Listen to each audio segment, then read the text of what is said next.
I'll be reacting to Seirei Gensouki Spirit Chronicles Episode 7. I will be watching it from Crunchyroll's website, and I will be starting my reaction in 1-0 go. Alright, I'm pumped the hell up for this.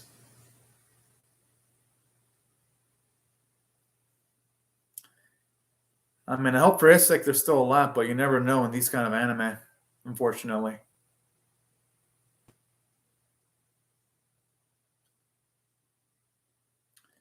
I mean, hey, I'll hope at the very least he can get a warm reunion. Because he deserves it after all the shit he's went through.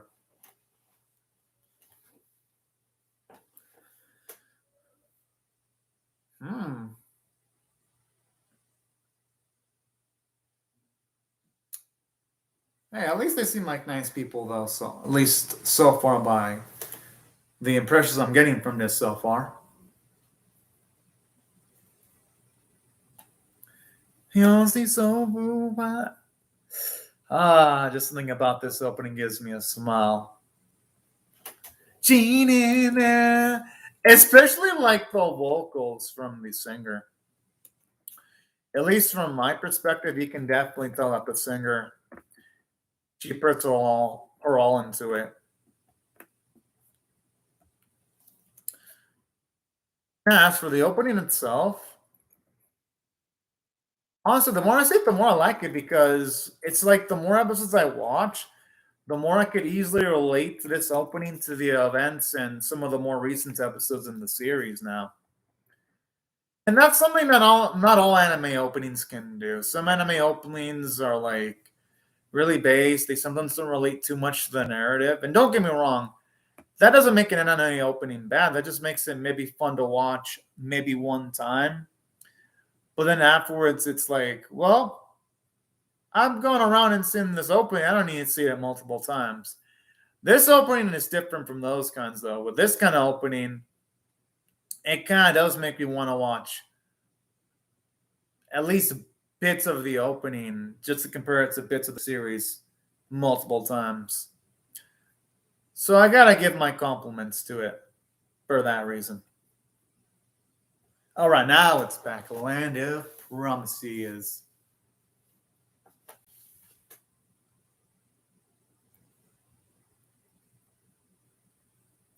She look angry though.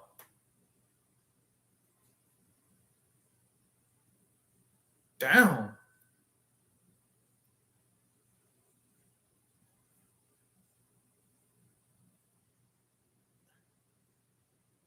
Straight to business, okay.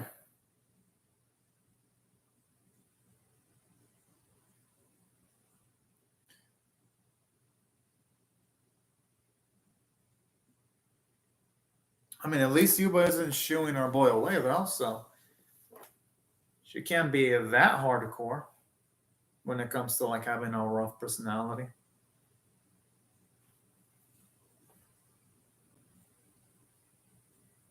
Oh. Oh, shit. You know shit's real when characters want to make things private.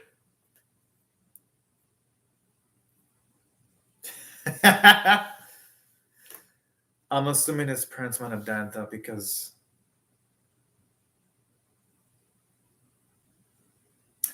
I don't know. I don't think she'd be sending away the two girls if it wasn't anything super serious. Oh.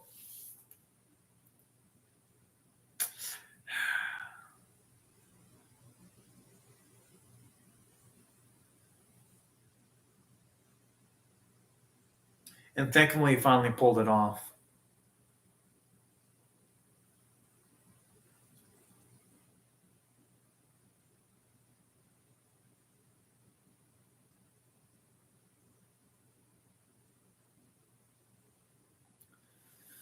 Oh, you know, that's really sweet there.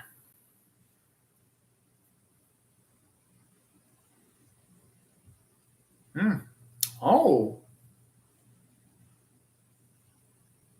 That explains why she was on her guard when she saw Rio at the very least. Oh.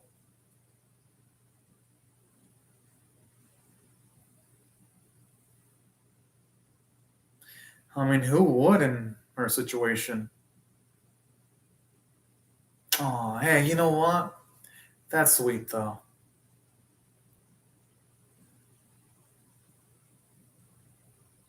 Yeah, I don't think it'd be nothing wrong with that at all. I had a feeling she was going to say that.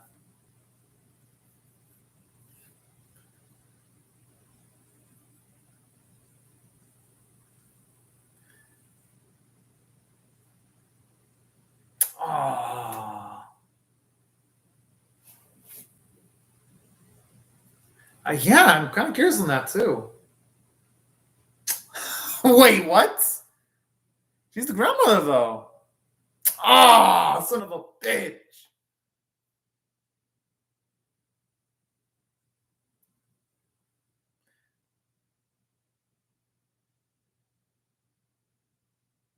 Hmm. Oh, jeez.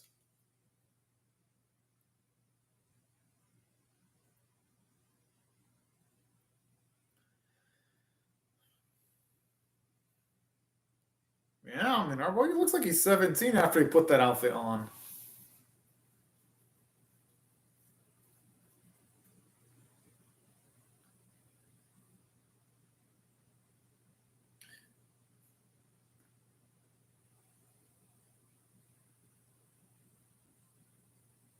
I like how she says better. The thing is, though, I'm assuming some of them are going to be able to pick up on it, though. That's going to be my guess. And that's why she wanted to tell him in secret, too. Because honestly, it'd be a big mind fuck for the cousin if she found out that the travel out of nowhere just showed up and happens to be her cousin. Now I could see why Yuba didn't want both of the girls listening on the conversation.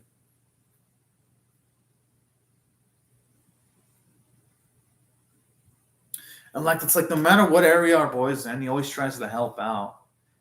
He never tries to take. He never takes anything for granted.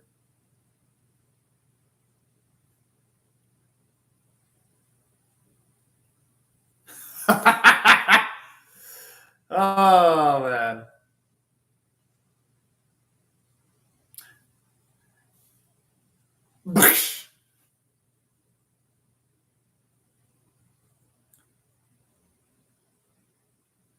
You know, Abu could probably cool a full on buffet by himself. I mean, he hasn't shown how he can do that on screen yet, but he's been pretty damn competent in the series, so I wouldn't really surprise me.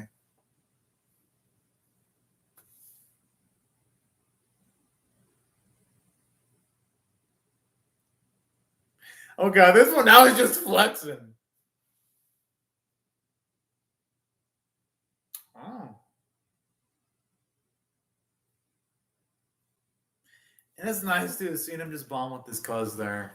Oh, it actually warms up my heart a little bit.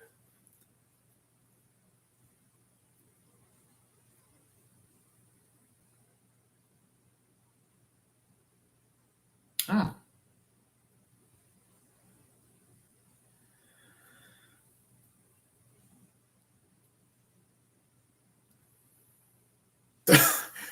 I like how he had like a reserve stance. Then the moment he starts to eat a little bit of food, you can already tell he's changing his stance on Rayo. Oh no, he looks nervous now. Oh, never mind. I guess he was nervous because of it's probably one pondering whether he should eat more or not.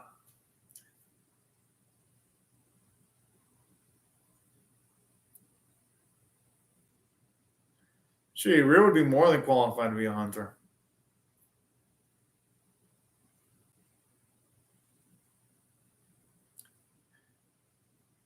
I like how he's questioning whether he has stamina.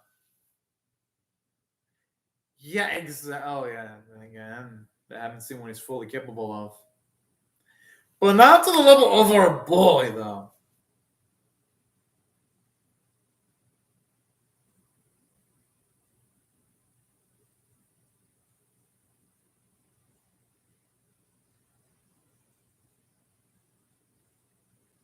Huh.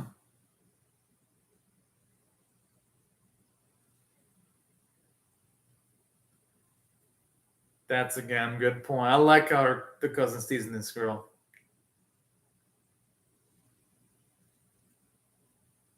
Oh snap! Is our boy getting some lovers now? I'm not gonna blame people for falling for Rio though. Unlike certain isekai protagonists, Rio's actually really lovable.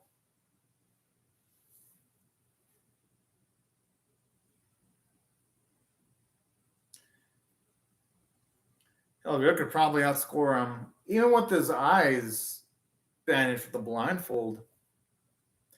That's the type of impression I get from Rio.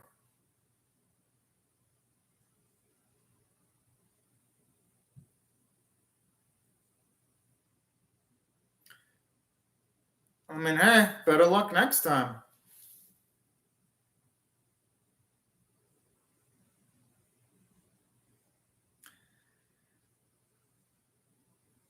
Damn, so much salt raining in from the boy's soul. But some people can't take the heat.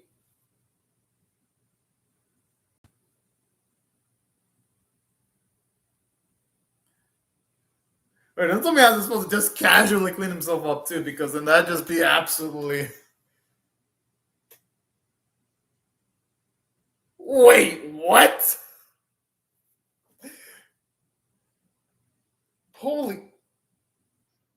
I thought Resident was going to use this spell to clean himself. I didn't think it was going to actually summon a fucking building that has a fucking bathtub there. Oh. Oh, I thought for a second they were going to actually peek in.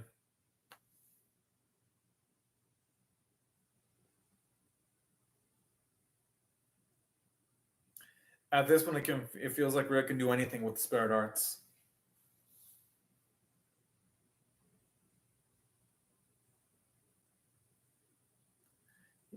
Though you can tell with that face she wants to smell it deep down.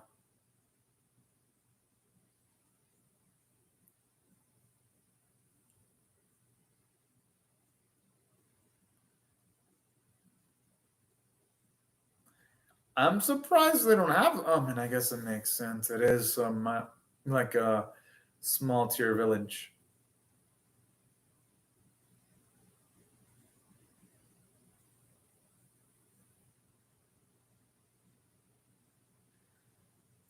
That actually was kind of rude. I mean, it ain't like Rio's trying to take attention away.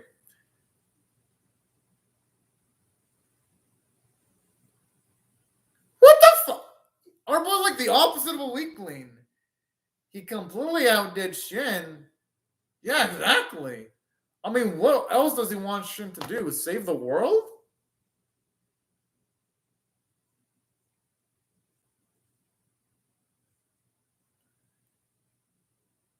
Yeah, he's gonna deserve to be reprimanded by his sister if he continues on with that bullshit.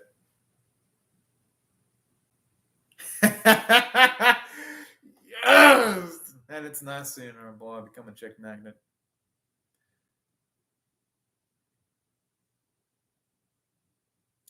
Honestly, I think she's just lining up. I mean, all things considered, there are worse people for Sai to fall in love with. I mean, Rio's actually a good person and strong and capable. I'm just saying.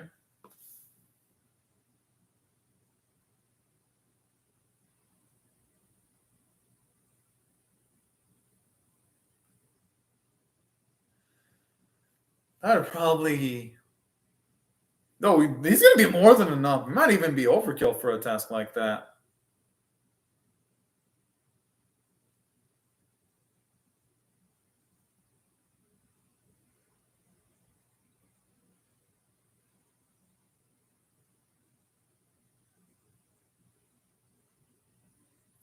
I'm assuming our boy's gonna put him in his place. What the okay. Someone needs to slam this bastard into the ground.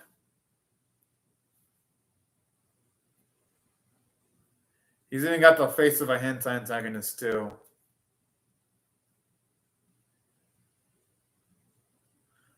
Oh fuck.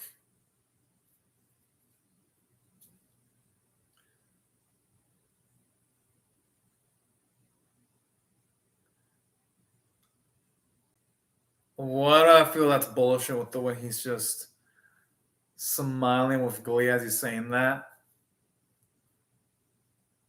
Who would want to be the husband to this bastard?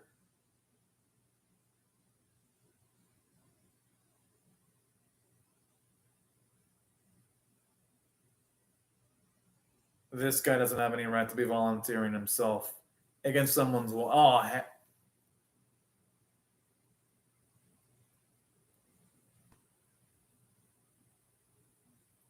they're gonna get their asses whooped. I mean, this guy looks strong.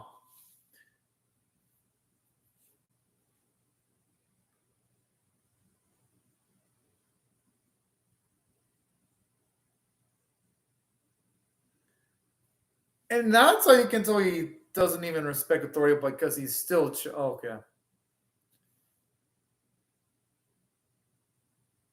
I really want to serial slam this guy down into the ground. Really sicken me. Oh!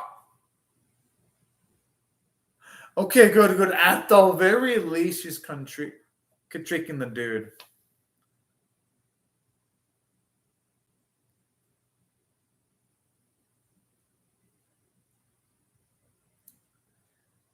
Oh, snap. Is he going to want to date loud? The law.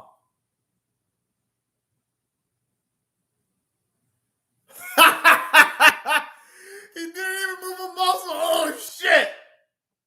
That's how you know this guy's a bitch.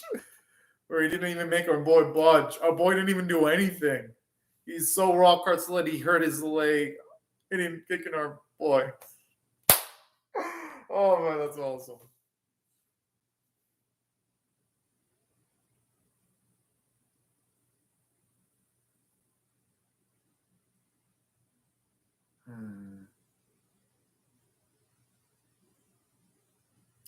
I better hope our boy's close to Sayu and Rudy because they need to be protected from that scum. Maybe allow them to teleport to that location if they're in danger. Or maybe it's a tracking device in case they get kidnapped and be able to search for them. Yeah, I had a feeling that this guy was lying. Didn't they go as far as busting up his own fucking cart, though? That's the part that surprises me. Not him lying about the whole cart situation, but him actually wrecking himself. That's a whole nother level of fucking creepiness.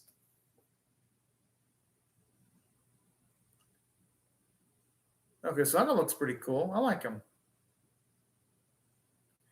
Seems like a sweet dude, actually.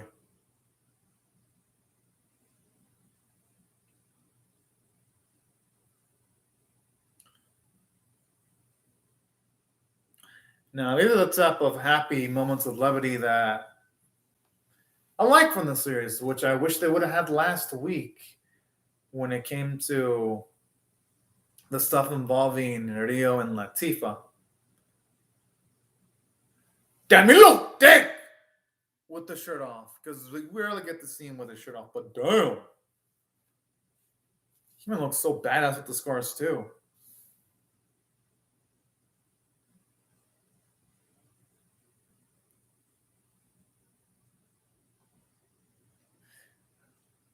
With that, how could you say that? But then again, he can only share so much, though, because it is from his pre-Sky life. I'm sure if it wasn't that, then he'd be inclined to sharing that. Oh. Oh, he's actually coming out with it.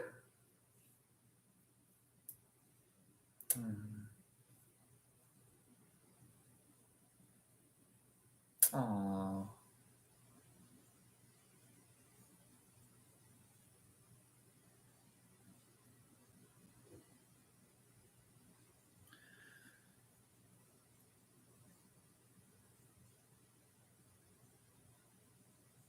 Oh.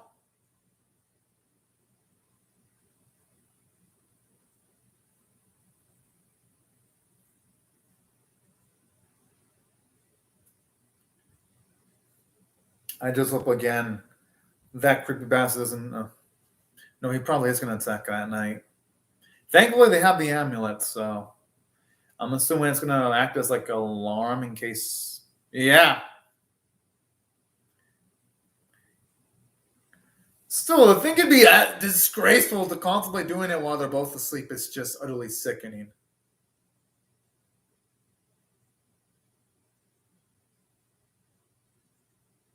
What the fuck?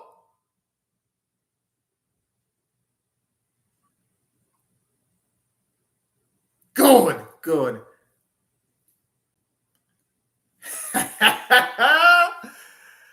They fuck with the wrong dude. Oh shit!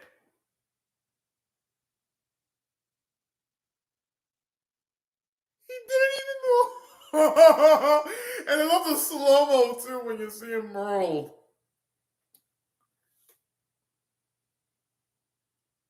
Hell, next time we should aim that foot towards his balls for more pain because this dude deserves it. And no, he shouldn't have stopped because this dude wasn't gonna stop. If our boy didn't interrupt him, he wasn't gonna. Yes! No, that's the type of shit I like to see. I'll be. Fuck.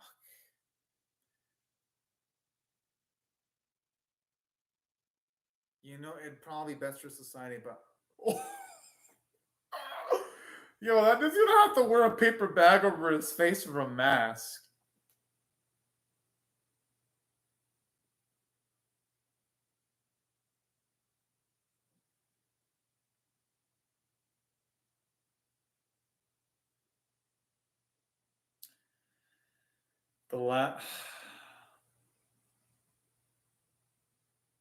At least the bastard admits it.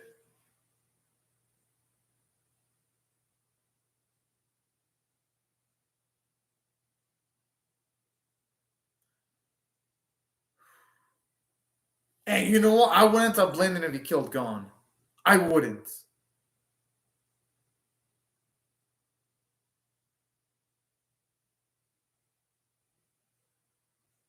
Oh.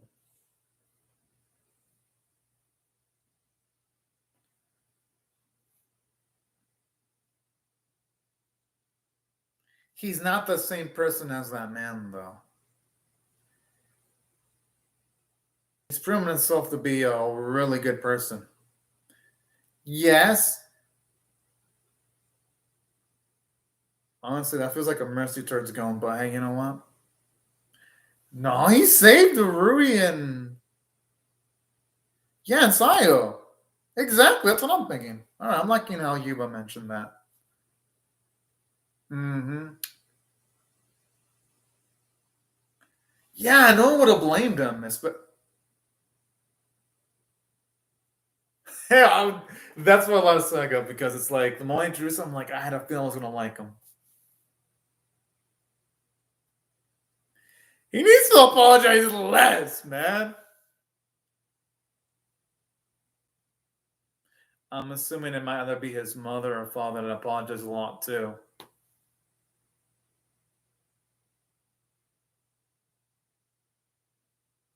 Royal lineage. I wonder who that could be referring to. I always love these cute little manga panels. Whoa! Oh, that's some good shit. All right, this episode's actually better than I thought. It was way better than episode number 6.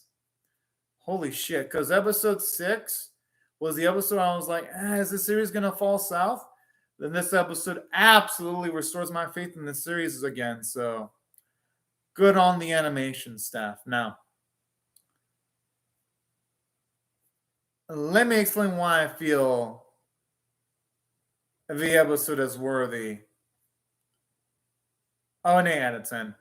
Reason why I feel the episode's worthy of an 8 out of 10 is, for one, what really makes this episode nice is just the fact that when it comes to this episode, we get to see more flaws of Rio where he almost lost his self-control and almost killed someone. But you know what? I wouldn't have blamed him for it because Honestly, that bastard tried to harm his cousin and also Saya.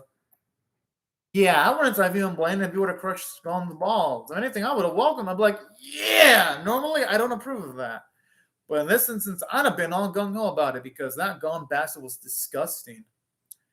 He was about as disgusting as an anti-antagonist. I'm not saying that he's in the same tier because some anti-antagonists go the distance, and those are the absolute worst scum when it comes to anime villain characters. But damn, Gon was close to veering on that scale. And I mean that in the best possible way because in the scene where he's getting face beaten, it only felt all the more satisfying. Especially with the tense music playing in the background, too. If anything, I gotta say, that was probably the most intense scene of Seirei Gensouki by far. I'm like, no. And there was something else I really loved about this episode, too, narratively. For one, it actually closes off a lot of plot points. At least now we know about the place where Ryo's parents came from. We know who Ryo's grandmother is. We know that he has at least a cousin. So I like that. We find out more about him. And not just that, but something that I also loved about this episode too, aside from all the plot progression, it was actually nice from a character standpoint, again, to see not just Ryo's good traits, but his negative traits where, yeah, he almost went too far in killing someone. But again, it's not something I would have blamed him for, too. It's just something that anyone in that spot would have naturally done. And something else that I also loved about it, too, I actually like the bits with Sayo and Nuri, too. They had a lot of comedic relief. And I especially liked the Sayo bits where you can see her shyness, but she's a well-meaning girl. And same with Rudy too. I love stuff like that. They make them so likable. I'd say the only character that kind of got on my nerves a little bit was Shin. But I'm just gonna assume that they're gonna give him some characterization and development in episode 8. At least I hope they do. Well, Shafondito, this anime is pretty much about this boy called Ryo who pretty much promises his childhood friend that he'd marry her before he moves away. And then years later, he meets the girl that he had a crush with, but then this girl, unfortunately, is in a relationship with another guy. So then later on, while riding the bus, he dies because the bus crashes and his childhood friend also happens to be on that bus. So now he gets isekai'd. But he gets isekai with his memories intact, but also the memories of this boy called Ryo. While simultaneously it looks like a lot of his, at least a few of the people that were in the same vehicle that he was in were also isekai'd into the other worlds too. And I'd say so far, the anime is decent. It does have flaws, though. It is rushed sometimes, but I think it's all right as far as isekai anime go. I enjoy it, but it ain't great. But it ain't bad. It's fun. I'd say it's in the middle as far as isekai anime go. It's in the middle. I'm more of a fan of Realist Kingdom, if you ask me, as far as isekai anime go. But Shreddy's got some good moments here and there. This episode was good. Previous episode was bad. But for the most part, I think the series hits some more than it misses. But it does have its flaws, though. And it's an isekai. It's a fantasy isekai anime, Shafondita. But that's just a quick summarized version of it, though. And now it's currently at the arc where he's trying to find out about himself by traveling around. At least in the recent episodes. And honestly, it's been fun. But yeah. That's how I feel about the episode. For the most part, I liked the new characters introduced. I loved Yuba. I love how here we see how thoughtful she was. I loved Sai. I loved Rudy. Honestly, for the most part, the episode had more positives than negatives. Even the animation quality, surprisingly. Especially when he threw Gon. That looked way better than I was expecting. I was like, damn. Music was intense, too, when Gon was getting his face beat in. Voice performances were fantastic. And that's why I've had to rate the episode overall. I got to give it an 8 out of 10. I thought it was that freaking badass. Now, right before I go, though, let me just say thank you very much to Shafon Ditto for commenting on the live chat. Thank you very much, everyone else, for watching my video. Hope y'all rate the video, share it, comment, or subscribe. And I'll see y'all later if you come back for more, because, of course, I'm definitely going to be reacting to episode 8 whenever it comes out. But anyways, right before we go, let me just say thank you very much again to Shafon Ditto for commenting on the live chat. And everyone else, thank you very much for watching my video. Hope y'all rate it, comment, and subscribe. And I will see y'all later if you come back for more. But anyways, y'all, thank you very much for watching my video. And see y'all later. And again, thank you very much, Shafon Ditto, for commenting. And everyone else for watching. Bye-bye.